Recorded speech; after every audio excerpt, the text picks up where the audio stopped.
Life goes on in this song. Hello, this is Lyndall, and I am coming to you almost live with music as a metaphor. And oh boy, do we have some interesting things to talk about today. The biggest news on the docket today is that P. Diddy officially got arrested today. So if you haven't been following this story, it's pretty interesting. We've talked about it a few times here. And we're going to talk about it a little bit more today. Though there's not many details out yet too much, we won't really dive too much into the particulars, but more use it as a springboard and an example of the darkness in the music industry, which coincidentally, I would say divinely synchronistically, I had just put out episode 18 on my YouTube today. Side note, you can find my back catalog of these episodes on my YouTube, but I'm behind by close to 8. I'm on pace like 8 episodes back. So I've been trying to keep pace with 1 episode a week where I'm cutting it up and putting it in clips and then putting the full episode of the next week out. So the full episode that I put was 18, and it was the first time I listened to it since I recorded it back in July and aired in July on freeworld.fm. And it was crazy because it was all about a personal experience I had with a music industry dude and a festival. And I kind of got into my own, thoughts about the music industry and my own choice to sort of keep my music pure. And perhaps it was mixed with a little bit of cynicism, but it sort of meant not getting into some of those upper echelon, what people would quote unquote call being a successful musician, including making more money. In some ways, that's also might be an illusion that we talk about today. It's exactly how rich those guys are. But the truth was, it was all about the darkness in the industry and all about encouraging musicians, DIY musicians that have gone their own route and done what they could to keep the integrity in their music, whether because they knew about some of this industry stuff that's happened or not. What's interesting about that episode coming out today, on the very day that P. Diddy is being arrested, is I think it's a sign that on a more mainstream level, people are going to understand the corruption and the filth and the level of just manipulation that's been going on in the music industry for some time. So this is Lyndall Descant. This is Music as a Metaphor. And I was going to talk today about the jazz industry and jazz music and some of my thoughts. Last week I talked a little bit about New York and some of my experiences here, and I'm sure I got into some of those darker things that I've seen in the industry in New York, because many people call New York Gotham, and it can be a very, very dark place. I've had some people visit me who just absolutely couldn't even stand it for a weekend because they could get overwhelmed with the sort of zeitgeist of the city, or what I would almost call like the weather of the city, right? When people are gathered together, our vibrations are contagious with each other. And so there can be like an overall vibe to a place. And New York has what many people feel like is a very dark vibe. And they don't like it, right? And it does feel very dark here, and it can get very heavy. And if you're born here, you don't know it. That's your normal, right?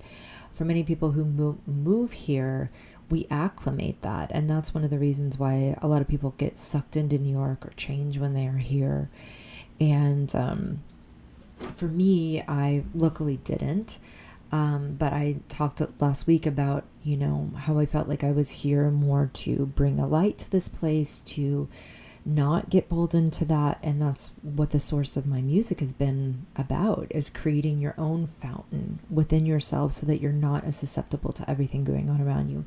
And it felt like a sincere training ground that if I could withstand, all the I would call it temptation. It feels like a temptation to just sort of get pulled in to the thought patterns and the mindsets of the people around you, the vibrations of the things around you. You have to actively work against that, because all of us, it's called entrainment. It's a very natural thing to just start vibrating with what's around you. And if you're the only one in your area, you're going to have to work really hard to not get pulled into that. And I certainly have, especially a lot of different things. But luckily, I didn't get too far down any sort of rabbit hole. When I get out of alignment, when I came to New York, I'd already set up a reference point for what it feels like to feel in alignment. And one of the things it feels like is that you have peace inside and love inside, no matter what's going on around you. And I was also trained very early in my life, because I had some very, very, I guess, unwanted things happen to me. I guess you could say they were tragic, but I wouldn't use that word as much. I would just say some things happened that very much were absolutely not what I wanted to happen. And I was left with nothing but to accept them and the repercussions that it had in my life. And when that happens and your whole world falls apart, you're forced to either, give in to the despair, or to find your own fountain of joy inside. And this is very much what reconnecting with your creator is about. That when you connect with your creator from the inside, and it has nothing to do with the conditions of the outside in your world, you're not connecting with your creator because he's made your dreams come true. It's like the song "It Is Well with My Soul," which is one of my favorite spiritual songs. Actually, probably the best song, I think, my most favorite. I heard it this week by coincidence, and it reminded me of why I love it so much. And it's because the guy who wrote it, and I apologize, I don't remember his name, he had just lost his entire family to a boat sinking. It was like, this was a while ago, 200 years ago or so, and his family had gone ahead of him or behind him to America. And he had been on a ship that made it just fine, but they had all perished at sea. And he wrote this song, "It is well with my soul, it is well. It is well with my soul," in spite of the fact that he had lost everything. It could not have been more devastating for him. And yet he was able to find a place where his soul was well because of his relationship with his creator. And that's the kind of peace in the storm that you can find. That is the kind of resistance and resilience that we need right now, because it does very much seem like the world is falling apart. And if you're not in that case, I'm happy for you. You're either what they call like the way showers, like you've already found such a wealth of joy inside of yourself that it has been spreading to your world, and you're able to live in a bubble. And I know there's people like that. They're here to just keep the vibration high for other people. And I've known some people like that, and they're not touched by things. Or if you're somebody like me, who very much has spent much of my life feeling everything so intensely around me, what's going on, then you have to learn these skills of putting the proper boundaries up, even with people that you love, and going inside for that wellspring of joy and well-being and love. And it's infinite, and it's straight from your creator, and it's personal. And that is very much what I honed and developed in New York, because I was surrounded by Gotham. I was surrounded by darkness, and I was surrounded by an industry that was very, very, I would even say depraved, like celebrating depravity, celebrating lower vibrational things that I already knew I didn't want to be in alignment with. And if I'd start to get pulled that direction, because maybe I did want some level of security, some level of, I would say maybe what my biggest temptation was, approval. I wanted to feel like my friends and family were proud of me. And that is absolutely not what you feel when you're a working class musician. Working class musicians. I've known a lot. That's mainly the circles that I've been in. And that was mainly what I aspired to, because I was coming to music late. And as I've mentioned on other podcasts, my self-esteem was so low that even being able to do that seemed like an absolute impossible dream from where I was in my 20s when I was dreaming of this. And the fact that I got another chance at life, and I got to spend all this time in New York City as a working class musician with I'm telling you, the levels of musicianship that it would blow you away. It would truly blow you away. It was a dream come true. But the harsh reality of it is that we were all starving artists. All of us were. And we all had to hustle our nuts, basically. Now, some of us did actually have 9-to-5 jobs. But a lot of us didn't, especially the jazz musicians that I knew. And that's what brings up last night. I was at a jazz jam. And it came to my attention because I've been at this jazz jam for a while. And this is one of my favorite jazz jams I've ever been to because the level of musicianship is absolutely world class. And when I say that, I have been in a certain number of circles, so I'm not just exaggerating that.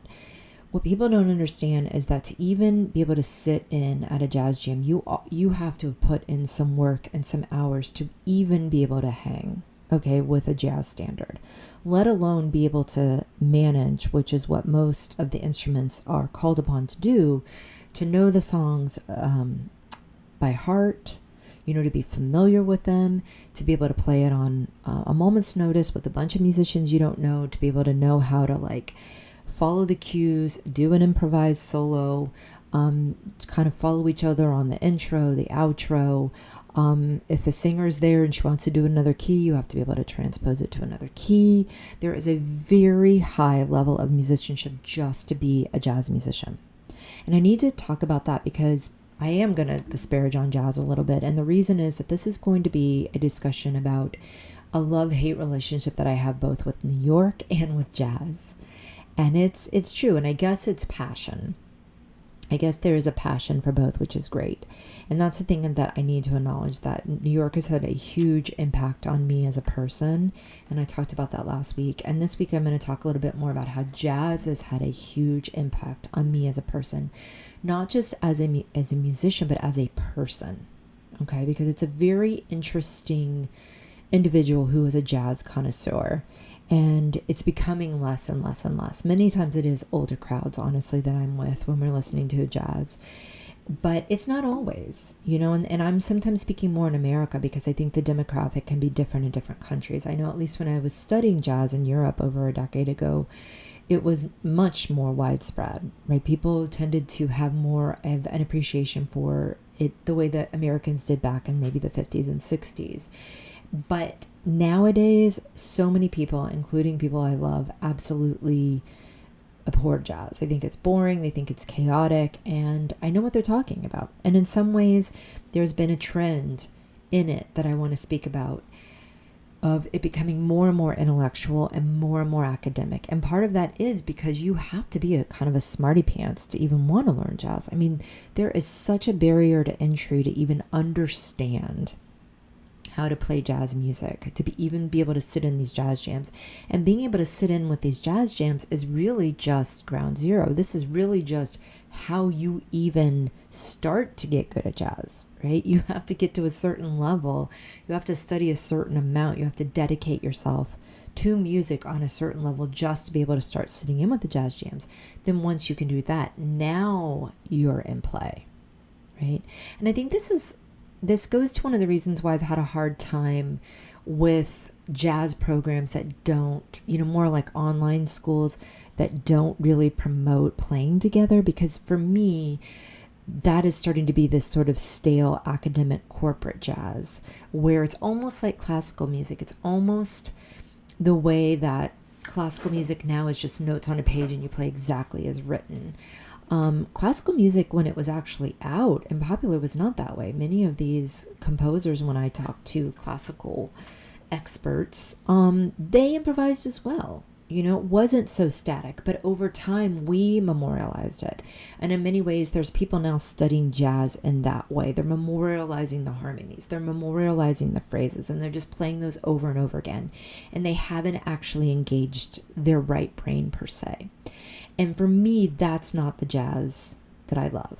Even though that jazz can be interesting, Okay, it can be very interesting, and it can be very difficult as well because many of these people are in the Bill Evans tradition and they studied classical first and then they moved to jazz. But there hasn't been an emphasis for them on playing with other people, being in the moment with other people. And in reality, that's how jazz really got its start, right? And some people would trace jazz back all the way to the late 1800s. Some people will bring it to the blues form.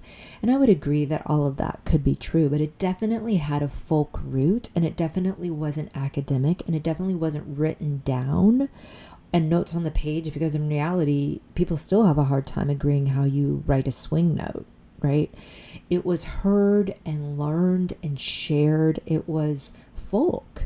It was like an oral tradition.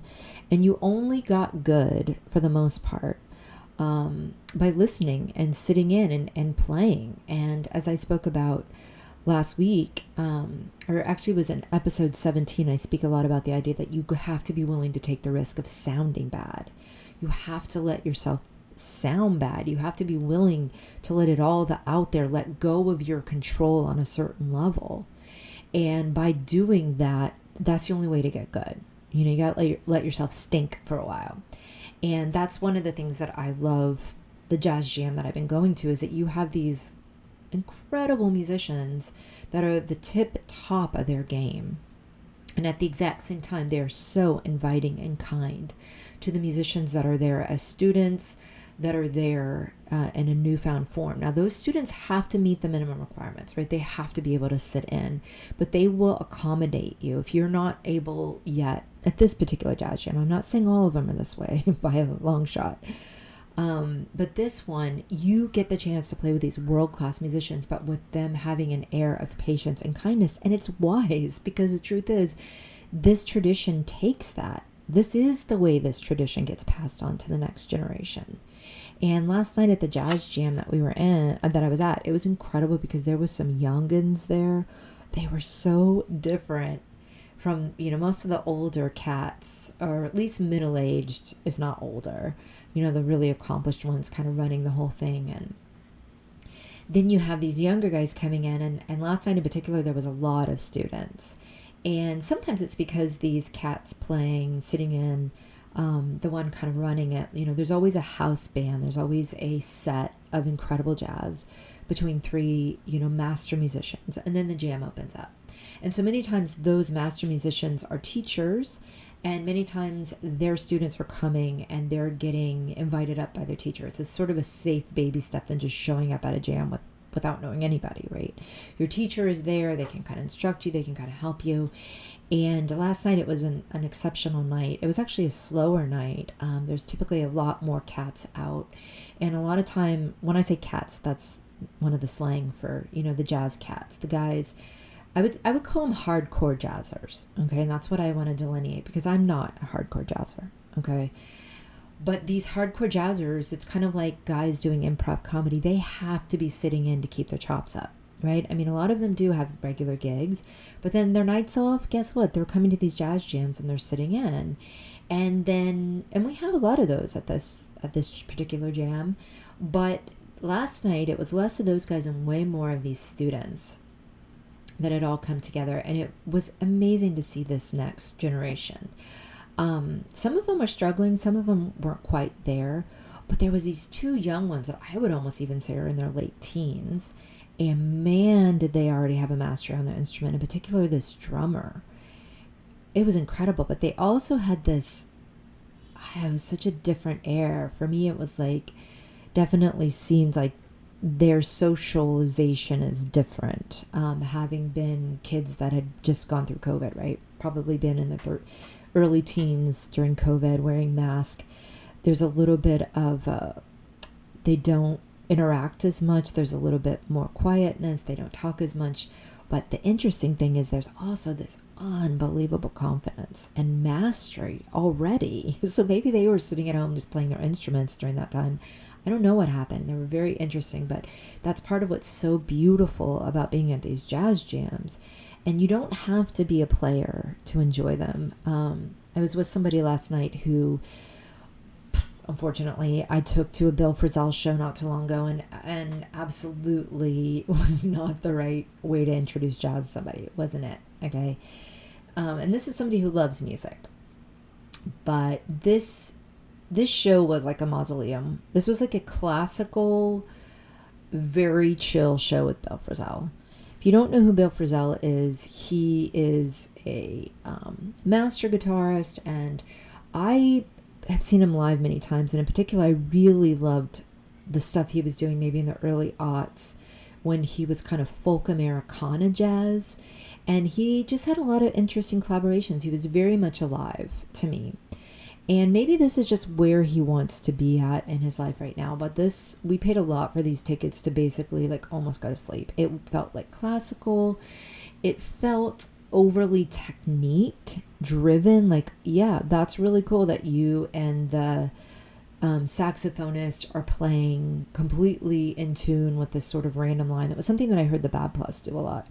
Yeah, that's impressive. I'm sure that's very hard to learn, and it's very interesting, but it wasn't melodic. Everything was so out. There was no basis, so there was no mid-tone. It was pianist, saxophonist, Bill Frisell on the guitar, and a drummer. And the drummer absolutely didn't play one groove. There was never a moment where there was like an actual groove feeling going, which for me is one of my favorite parts about music, right? Like the repetition of a pattern, a repetition of a rhythm to sort of bring online. And it's a very innate psychological thing that is innate to all human beings throughout time. That was really our earliest music, was just repeating patterns of rhythm, and it does something to us. It uplifts us, it calms us. And there was almost like, and this is the part of jazz I don't like, there was almost like trying to be as patternal, that's not a word, but like atypical, trying to never get into any pattern, to never go anywhere where there was a recognized pattern, to like constantly kind of keep you on edge or keep you uncomfortable. And I think a lot of jazz is about that. A lot of jazz has been about that, about how interesting, how challenging can you make it? How much can you make it that the other jazz musicians sitting there trying to follow what you're doing can't at all, because you're just constantly surprising them. And I get that. That's interesting. But like a whole hour and a half show of that, you can't do one recognizable song. You can't do one sort of groove-oriented song, one melodic song, one thing, to show basically beauty. I've talked a lot about this, but the idea that we've gotten so far away from beauty and art, like aesthetic is boring. But this is also part of what I'm going to tie back into the music industry. I think that's on purpose. When you hear a lot about how like the CIA was involved with Kandinsky, and there was a sort of there's been a lot of psychological manipulation in art, and sometimes we think it's just an organic movement, but it wasn't. It was on purpose to set people off to this or to put them on edge for that. There's a lot of that in the arts. And if you don't believe me, I'm sorry, you've got to just get out there and research it for yourself, because that's not my specialty, is to be able to recount in detail all the facts of all the research I've done. But I've been researching this stuff for 30 years, and it's out there now. There's so many like good people out there that are making great videos, and you can find it. So I don't really, at this point feel like I need to explain that. I can go ahead and just say that, because for me in my world, that is a given. That music in the last century, like the 1900s, was purposely pushed towards the ugly, the depraved, getting us further and further away from family values and from symmetry. It was asymmetrical. Oh, that's the word I'm trying to say. And I heard that a lot in the Bill Frisell music. It was just, everything was asymmetrical. And jazz musicians use the diminished scale a lot, which is a symmetrical scale.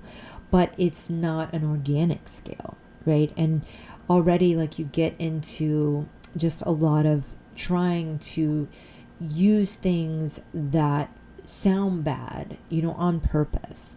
And why are they doing that? Why exactly are they doing that? And why has it gotten so far away from just being beautiful and melodic? I mean, Miles Davis could do both, and that was the whole thing. Most music has been about this idea of making you uncomfortable, getting you out of skin, to bringing you back home and bringing you back to a place. That's sort of the idea of the tonic and the dominant. In a scale, the tonic is the 1, and that's your home. And you could also think of it as like maybe the sun, okay, and in a solar system. And then the notes are like the planets flying around. And for some reason, when you get to that dominant, which is actually just the 5th planet away, but you add in, make it a 7th chord instead of just a triad chord. And if I'm losing you, let me know, and someday I'll talk about this in more detail. But right now, just, listen to it as a symbol that dominant gets you far away from the home. It's like the journey. And that's why our simplest music from the last 600 years, 700 years, always Western music, going back to the monks, Gregorian chant, that was all about the interplay between the 5 and the 1, the dominant and the tonic, the dissonance and the getting away to return back to a place of home. But a lot of art lost its way, and the music and the art and the movies, it just kept pushing the envelope more and more about what was dissonant, what was out there, what was getting us out of our comfort zone. And it didn't really come back. You know what I mean? Never really came back to home. It never really brought us back to ourselves. And so then it starts to feel like it's pushing us to a place where we're no longer in alignment with ourselves. It's actually music that gets us out of tune with ourselves. And that was what the Bill Frisell music was like. And that was a lot of what I heard when I sort of got tired of jazz, is a lot of people emulating things just because it's what the jazz masters are doing, without really thinking, what are you expressing? What am I expressing? What do I have to bring to music? And all of this, I think, is also what happened in the 1900s, was an over-intellectualization and losing touch with the right brain, or the heart, or the body, or the soul, or the more folk side to things, where you don't have to think everything out. It's not all about being intelligent. It's not all about what you know. It's not all knowledge, right? There's more to life than just that. And the good jazz musicians, and the reason I wanted to study jazz, is because it can force you to integrate the two sides of your brain. It can force you, when you're playing with other musicians, to not only have a very well developed intellect, right, to really understand jazz harmony and rhythm, and know all these songs and have memorized all these songs. And on top of that, to have the ability to understand the meter and to be counting. It's like, as I talk to my students, it's counting within counting, to know how many, know what beat you're at, know what measure you're at the exact same time that you're knowing what chord you're at, and knowing even what extensions you're playing within that chord. But at the exact same time, what the bass player is playing, and you hear what the sing. I mean, it's incredible, the development of the left brain that is necessary just to even be able to sit in a jazz jam. But then the other side of it is that you're so present and you're so spontaneous that you've brought the right brain in, and you're so willing to let go, to sound bad. You're not trying to control things from the intellect at that point. You're allowing the right brain to partner with the left brain. And in some ways, you've occupied, the way I think of it is like you've occupied your left brain with all these things, and now your right brain and your spirit and the unknown and what's beyond you can flow through you, and you're not inhibiting it. You're not trying to control it by making it sound the way you think it should sound, right? I mean, as Miles Davis said, there are no mistakes, because you can pivot and go somewhere that you didn't expect to go. And when you're playing solo jazz, you don't have that kind of pressure on you to be in the moment. Even when you're doing a set like I heard Pat Metheny do, and I believe it was the early 2000s, I probably have told this story before, but it's a further example of how the classicalizing, making jazz classical music, basically, that has happened in the last 20-30 years. This is an example, I went to a Pat Metheny, he was playing 3 shows in a row, 3 different cities, but it was all close by where I lived. And I, had been following Fish, I had been following Dave Matthews, I had been in a tradition of listening to a lot of live bands in Austin, and it was all jam bands. And so, in the tradition of the Grateful Dead, like you could go to you could do the whole tour and every single night was different. And it didn't always mean it was a great show, but they took the risk, right? Because then when you did get to hear a really good show, man, you knew that you got something really special when it all came together. And so I was going to do this with Pat Metheny because I really liked his music and really love Lyle Mays. And I think I had heard him one-offs before, and I just assumed that jazz was in that tradition.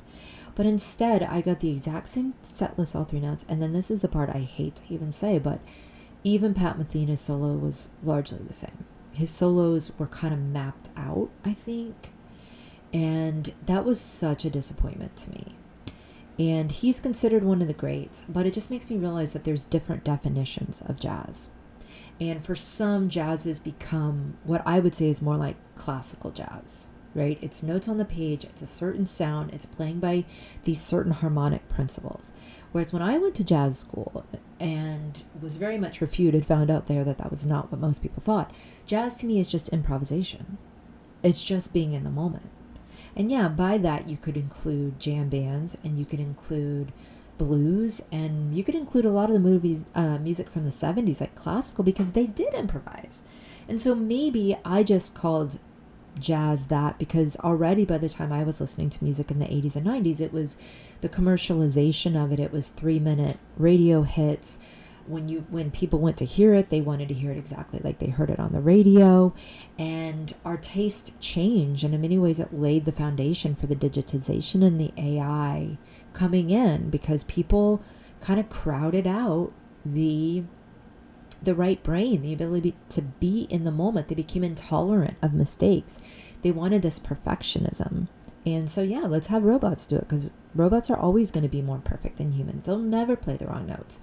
But you also won't have that interplay between the known and the unknown. That beautiful balance between the intellect and the right brain, kind of the creative brain that loves patterns, that loves recognizing patterns. It is feeling and emotion and expression. And I would even say that it's bigger than that. And we just, as I've spoken on other podcasts about, it's bigger than this sort of materialistic interpretation of ourselves. It's including our souls, and in that way, it includes more supernatural abilities, like psychic abilities, and almost like time stopping, sort of getting beyond time. And this is things that I've seen regularly happen at jazz jams. And I've spoken about how I admired these jazz musicians a lot because maybe they didn't think of it that way, but some did. Especially ones that weren't from America. Like when they were from other countries, they were a lot more in tune with they didn't have to be all intellect, right? And they were more in tune with their own souls, or sort of this more unknown side to themselves. And when they're sitting in with other people, that was coming through. It was a beautiful marriage between their right and their left brain. It was a beautiful partnering of their intellect with their creativity. And that creativity, and sometimes would just astound them. I spoke about this when I was speaking about the voice and why we hold back, and how it's so wonderful when you surprise yourself in music, which can only happen when you really take risk and put yourself on the line. It won't happen when you're trying to play it exactly the same way every time. And granted, that is a skill and that is a joy. And I guess there is still a certain amount of creativity, especially if you've been writing the songs or you're arranging their parts. But as far as the performance is concerned, you've squeezed out the risk at that point. You've minimized the risk by playing the parts exactly the same all the time. And yes, it's more comfortable that way. There's a lot less fear, but there's also a lot less reward, because when you're willing to be in these situations that you could absolutely flop in your face, and you might, and maybe you even do. But then the next song, man, you get to this place that's beyond you, and it's beyond everybody there, and all of you together get to transcend this human condition that keeps us so locked in our intellect, so locked in the known. It makes you face your fear and become almost superhuman for a little while. And that's the best of jazz. Okay, that's kind of a melding of it all together. I'm improvising right now because the truth is I had a lot to say today. And as always, I wanted to sort of organize it and make it all, write it down first. And lately, it's just been all I can do to actually show up and get these recorded.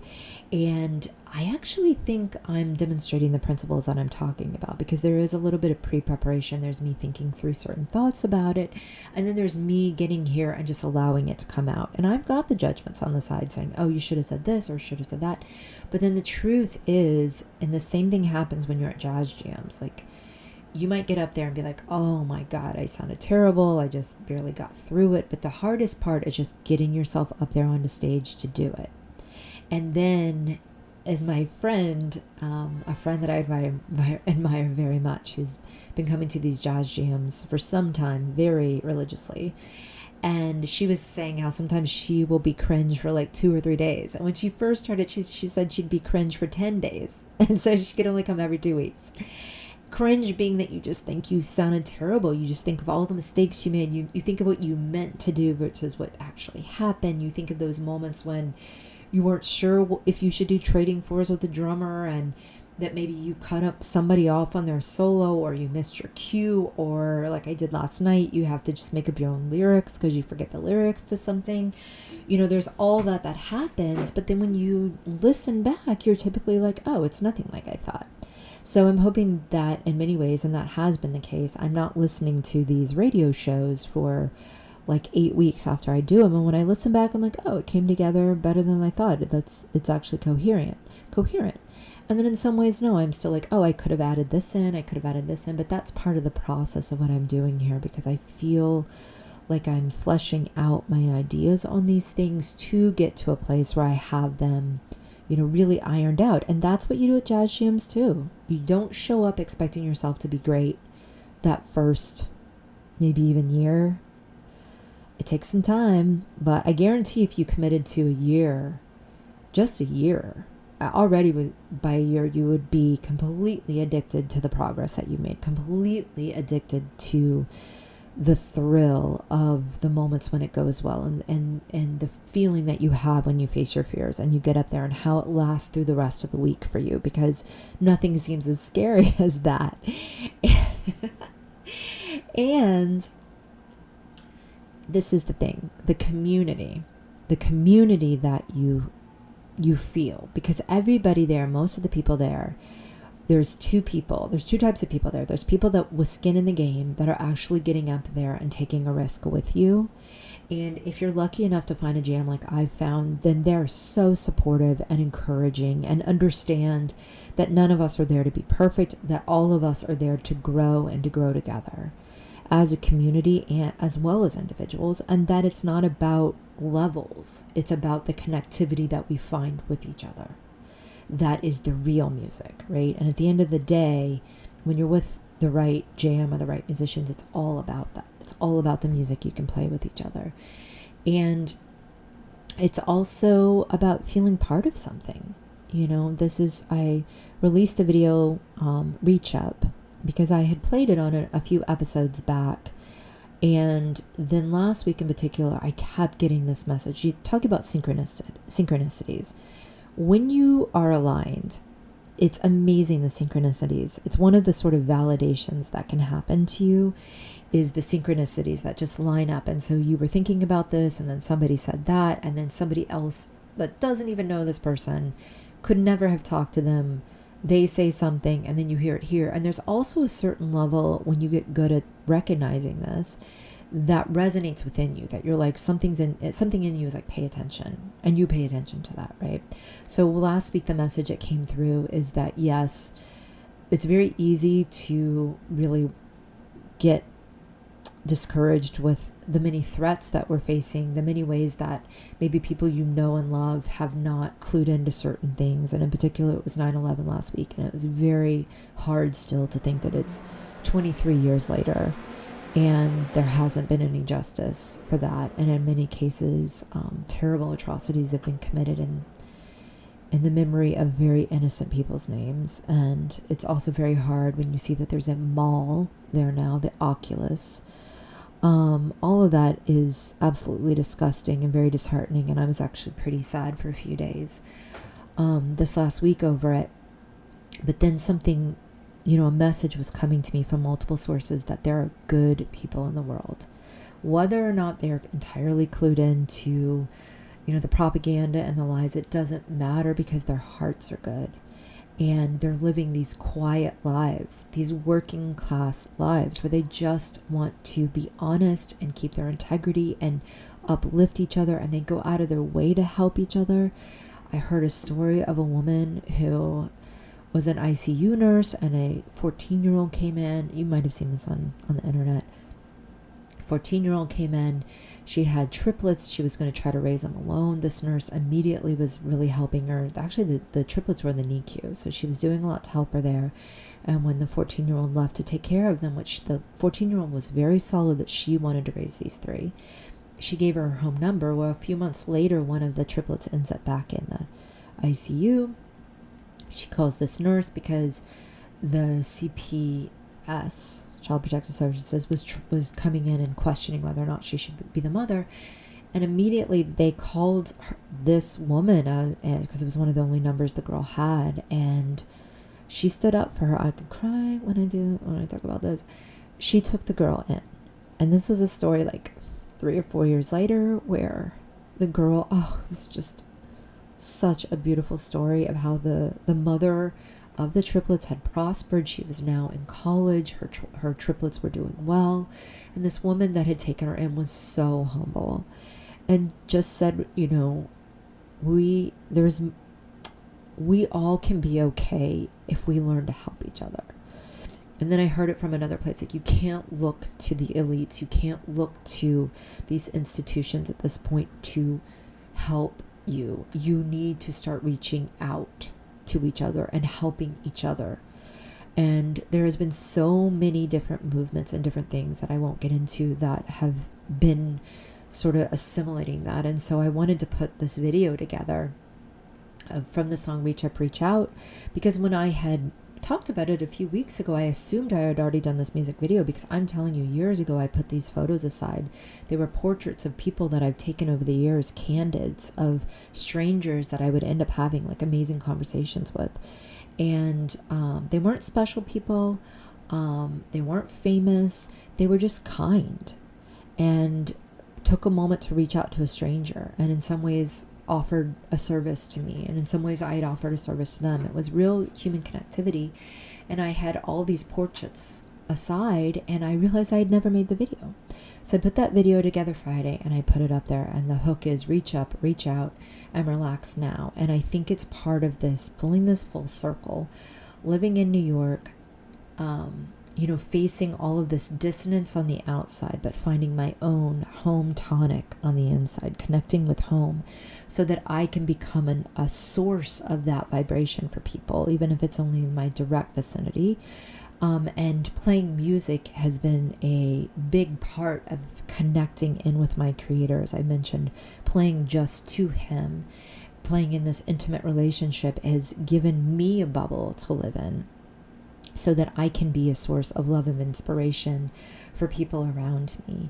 And I realized that cultivating that ability, I've also done that at the jazz jams, because I go there and I'm terrified and there is so much fear, but somehow I'm still able to get up there and sing from a place of peace and love and joy and transcendence. So once again, it's finding that wellspring in the middle of a lot of fear, which I will mention I've been making some huge headway lately about not going there. But for most of my career, as I've mentioned, I've had tremendous amount of anxiety, and in particular some of the worst places are the jazz jams, because I'm so because like you said, it's really a big risk. I played with a lot more bands. A lot of my professional career was with bands that did have all the parts laid out, or there was very little improvisation.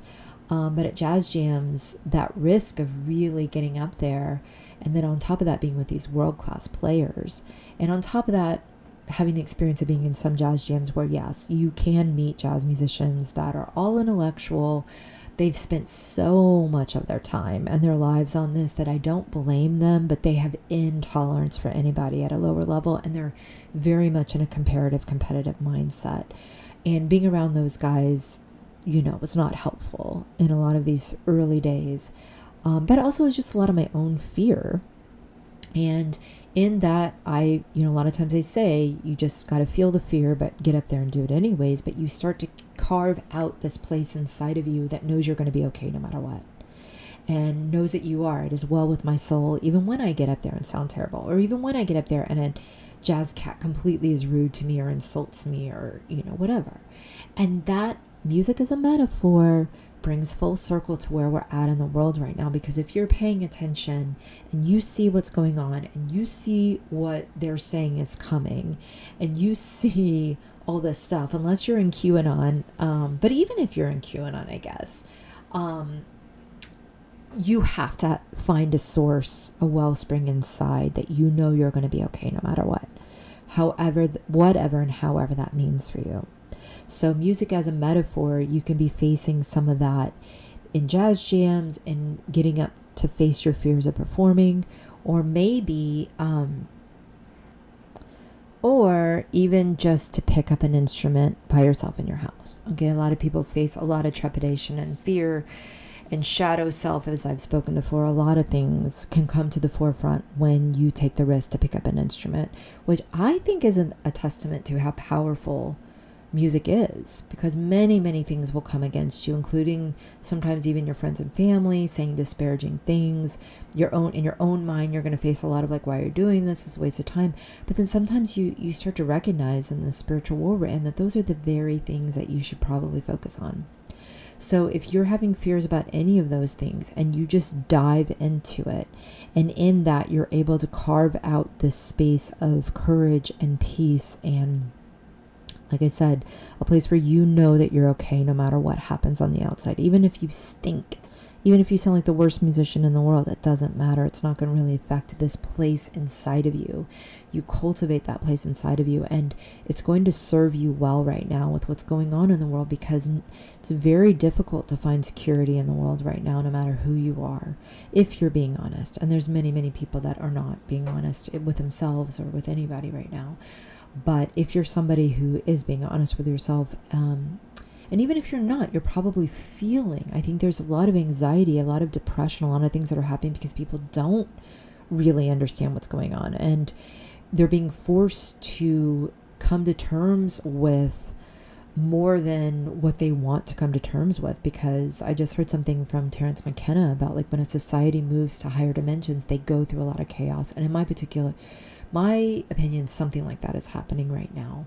I don't know exactly what's going on, but I do think that the chaos is coming from the fact that some huge shift is happening. And, I don't know exactly why. Some people would say it's the end of time. Some people would say we were born at this time for a reason. We wanted to be here. Some people would say, you got to clear up your own karma and your own BS real quick, because finding that wellspring inside of you is first and foremost for you. That you are okay.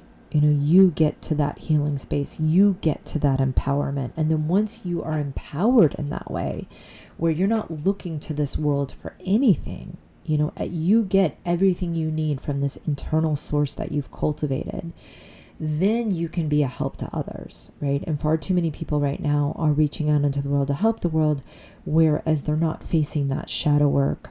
They're not facing what's really going on inside of them. And the world is paved, hell is paved with the path of good intentions, right? You can have really good intentions, but you do still need to clean up what's inside.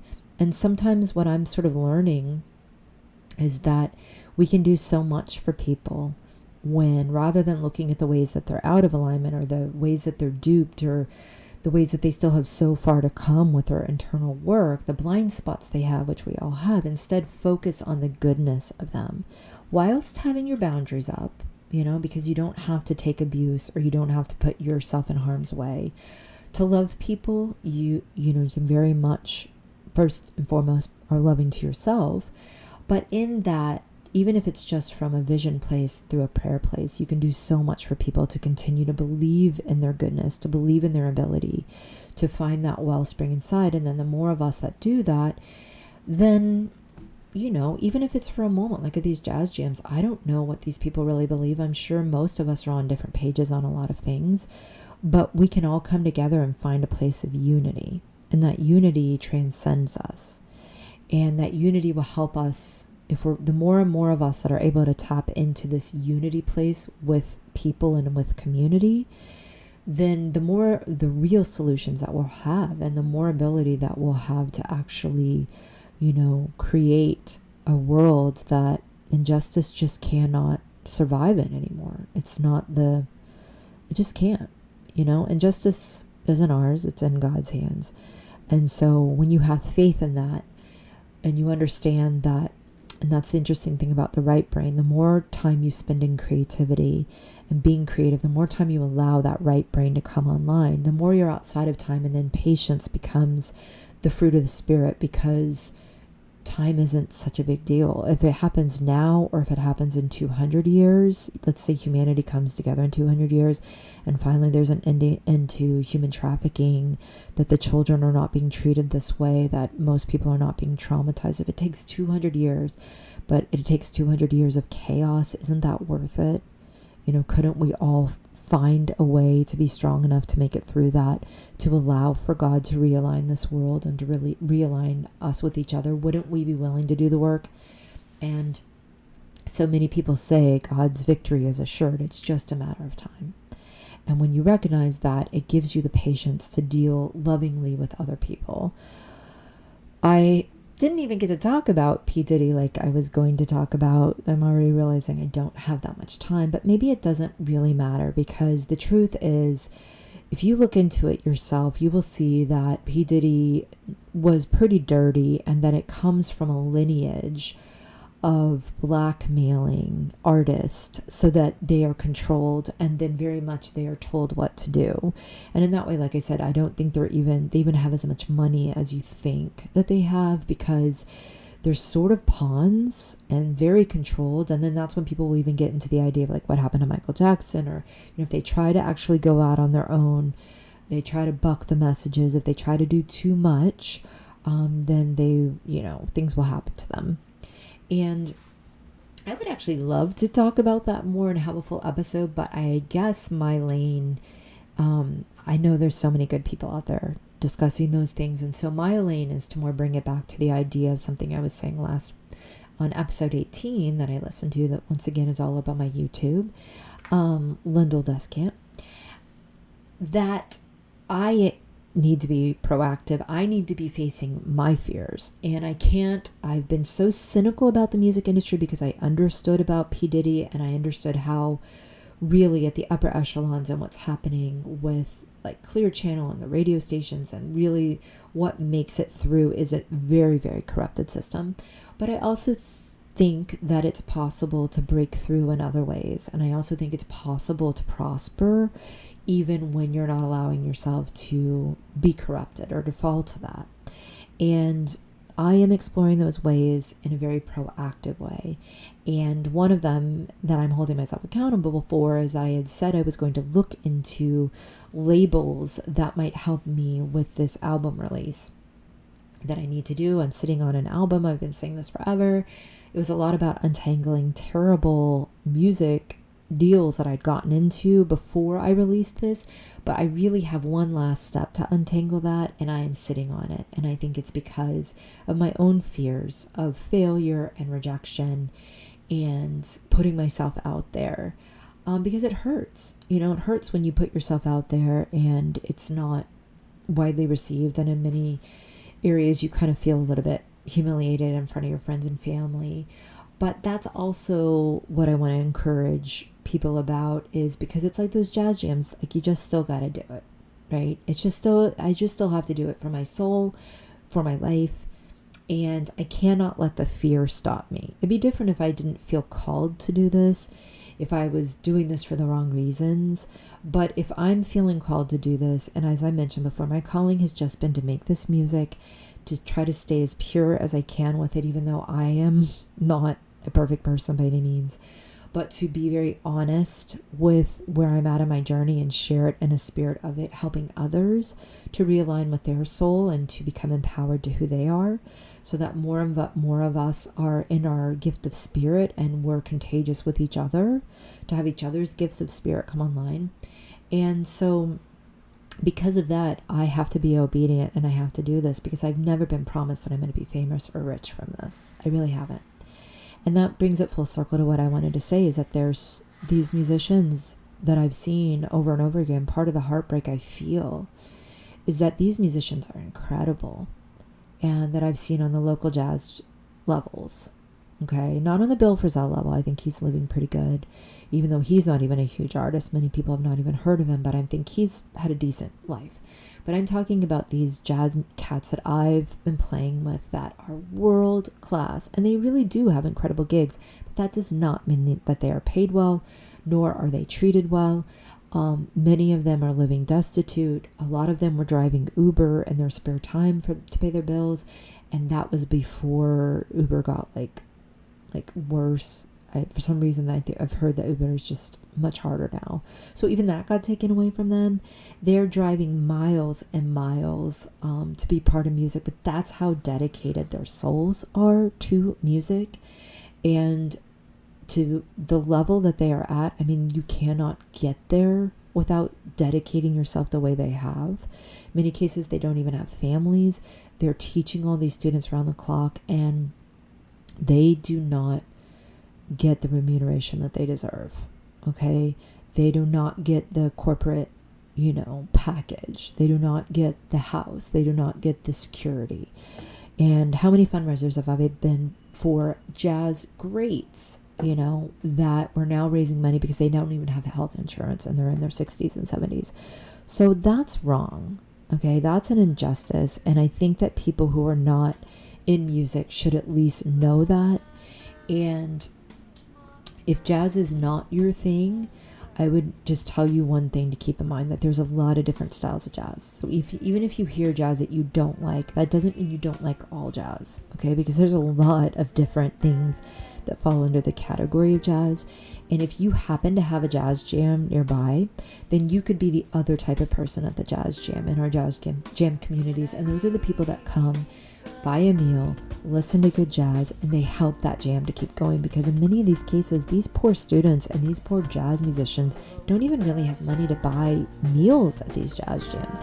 I mean, I'm not kidding when I say that they are not being compensated the way that they should. And yet it doesn't stop them. They are fierce as ever going forward. And those are the unsung heroes I want to call out today, because I have called out a lot of different working class people, and I want to call out the working class musicians in particular, because they have such a specified skill. But so if we were in a truly capitalist economy, these guys should be paid very well, because not many people can do what they do, okay? Because it takes so much time and effort to get there and then to stay there. And yet these guys are treated like chopped liver. I mean, worse than chopped liver. And in many cases, they are even poorer than a working class person who at least hasn't, is able to have a package and health insurance. So I want to call out to those guys and just say that I realize by me saying I don't like jazz, I need to be very careful, because that's not the truth. In reality, I have been more inspired in the human spirit level by jazz musicians than maybe any other form of person, any other profession. And I also think that your ability to connect with each other and to be in the present moment and to integrate your right and your left brain, and to even sometimes be psychic, knowing what each other is going to do, like a split second, and getting outside of time. I think you've been doing so much for the human consciousness that you don't get credit for, and that you have been helping us to push through to this new vibrational place where this lower frequency stuff just won't be able to exist anymore. So bravo. I'm actually going to stop saying that I don't like jazz, because it just hit me so hard last night, like how by me saying that, that's not really what I mean. I just have a love-hate relationship with some of the aspects of the jazz industry, but it's kind of like the same with all the music industry. There's a dark side to the whole industry, and in some ways it's almost like the more successful, then the more that can be an influence, and the more local you go, the better chance you have to be clear of it. It doesn't mean you'll be completely clear, because there's some pretty darn ambitious people that are pretty fallen at that level too, but you have a better chance of running into these kind-hearted good people. So that's all I'll say for today is Viva la Jazz, because the DJs are doing the world, and the jazz musicians just might be saving it.